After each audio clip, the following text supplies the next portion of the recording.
মা মিনা, আমি কাজে যাই, তুই ঘরে থাক। আজ এমনিতেই অনেকটা দেরি হয়ে গেল, বাঘ মামা আজ খুব বকবেন। ঠিক আছে মা, তুমি যাও, আমি সাবধানেই থাকবো। হ্যাঁ, শুধু সাবধানে থাকলেই হবে না, খাবারও সময় মতো খেতে হবে। ঠিক আছে মা, তুমি কোনো চিন্তা করো না।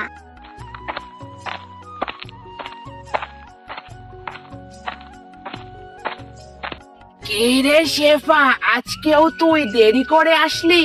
তোর এই দেরি করে কাজ করতে আসার অভ্যাসটা আর গেল না। আমায় তুমি ক্ষমা করে দাও বাঘ মামা, আসলে বাড়িতে ছোট্ট একটা মেয়ে আমার একা থাকে তো, তাই বাড়িতে সব কাজ করে রান্না বান্না করে ওকে খাইয়ে আসতে হয়, তাই বাড়ির সব কাজ সামলাতে সামলাতে আসতে একটু দেরি হয়ে যায়। ওই চুপ কর, সব সময় শুধু বেশি কথা বলিস। একেতেই তো দেরি করে আসিস, তারপর আবার বললে এটা ওটার বাহানা দেখাস। আর হ্যাঁ, কালকে আমার ছেলে বান্টির জন্মদিন, বান্টির জন্মদিনে আমি কোনো কিছুর কমতি রাখতে চাই না। তাই তুই কালকে তোর মেয়েকে নিয়ে সকাল সকাল আমার বাড়ি চলে আসিস। সকালে তুই কাজ করিস, বিকেলে আমরা সবাই মিলে অনুষ্ঠান পালন করব। কালকে তোর মেয়েকে আর তোকে আমার বাড়িতে নিমন্ত্রণ করলাম। যা, এখন তুই কাজ কর গিয়ে। ঠিক আছে বাঘ মামা, বিকেল বেলার কথা। কি হলো মা, তুমি আজ এত তাড়াতাড়ি চলে এলে যে? কিছু কি হয়েছে মা? না রে মা, কিছুই হয়নি।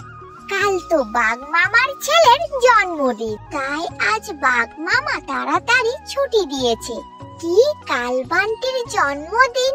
আমাকে আর তোমাকেও কি নিমন্ত্রণ করেছে বাঘ মামা? হ্যাঁ রে মা, কাল আমাদের দুজনকে নিমন্ত্রণ করেছে বাঘ মামা। হ্যাঁ, কালকে আমি জন্মদিনে যাব। কি মজা, কি মজা।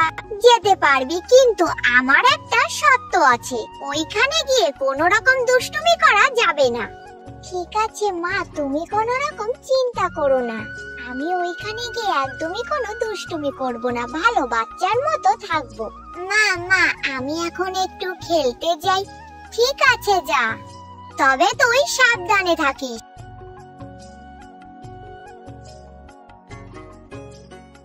রাজু রাজু, কাল আমার জন্মদিন, তুই কিন্তু অবশ্যই আসবি, তাই না কি রে? ঠিক আছে, আমি আসবো।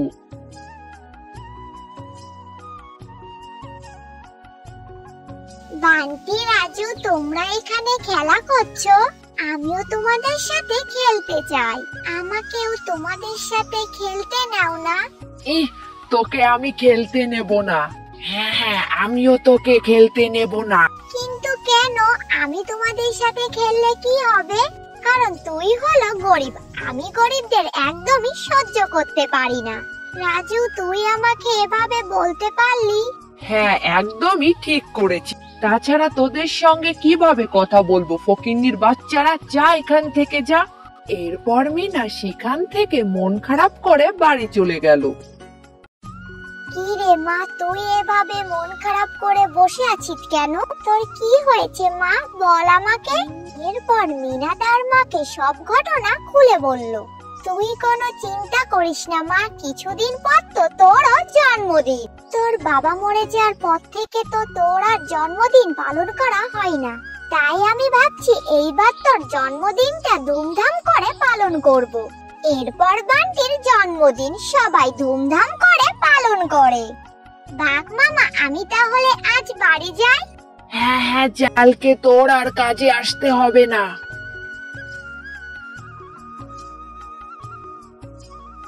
আরে, পাখিটা এইখানে এইভাবে পড়ে আছে কেন? কি সুন্দর দেখতে পাখিটা। আরে, ওই তোর পায়ে দেখছি আঘাত লেগেছে, তাই হয়তো পাখিটা উঠতে পারছে না। যাই, ওকে বরং আমাদের বাড়িতে নিয়ে যাই। মা, এই পাখিটা তুমি কোথায় পেলে? কি সুন্দর দেখতে। আর বলিস না রে মা, এই পাখিটা আহত হয়ে রাস্তায় পড়েছিল, তাই ওকে বাড়িতে নিয়ে আসলাম চিকিৎসা করার জন্য। তুই যে ঘর থেকে ব্যান্ডেজের প্যাকেটটা নিয়ে আয়। ঠিক আছে মা, তুমি দাঁড়াও, আমি এক্ষুনি নিয়ে আসছি। আসি। এরপর শেফা শিয়ালিনী পাখিটাকে ব্যান্ডেজ করে দেয়।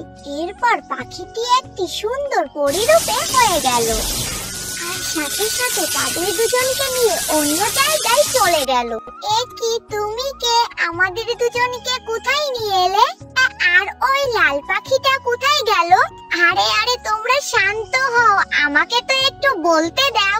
শোনো, আমি হলাম পরী। তোমাদের হাতে যে লাল পাখিটা ছিল ওটাই আমি। পরী, তাহলে তুমি আমাদের এখানে কেন নিয়ে এলে? আর তুমি যদি পরী হও তাহলে ওই পাখির রূপ কেন নিয়েছিলে? আমি তোমাদের পরীক্ষা করার জন্য ওই আহত পাখির রূপ নিয়েছিলাম, আর ওখানে থাকলে সবাই আমাকে দেখে ফেলতো। তাই আমি তোমাদেরকে নিয়ে এখানে চলে এলাম। আর আমি এটাও বুঝে গেছি তোমরা খুব ভালো মানুষ। শেফা শিয়ালিনী, তোমার মেয়ের জন্মদিনের জন্য কেক দরকার, তাই না?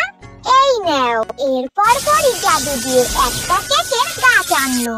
এই নাও কেকের গাছ, এখান থেকে তুমি যত ইচ্ছে কেক নিতে পারবে।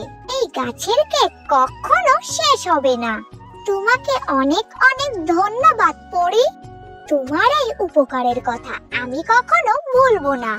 হ্যাঁ পরী, আমিও কখনো ভুলবো না। তোমার জন্য এইবার আমার জন্মদিন খুব ভালোভাবে পালন করতে পারবো। ঠিক আছে, আমি তাহলে আসি, তোমরা ভালো থেকো। Happy birthday.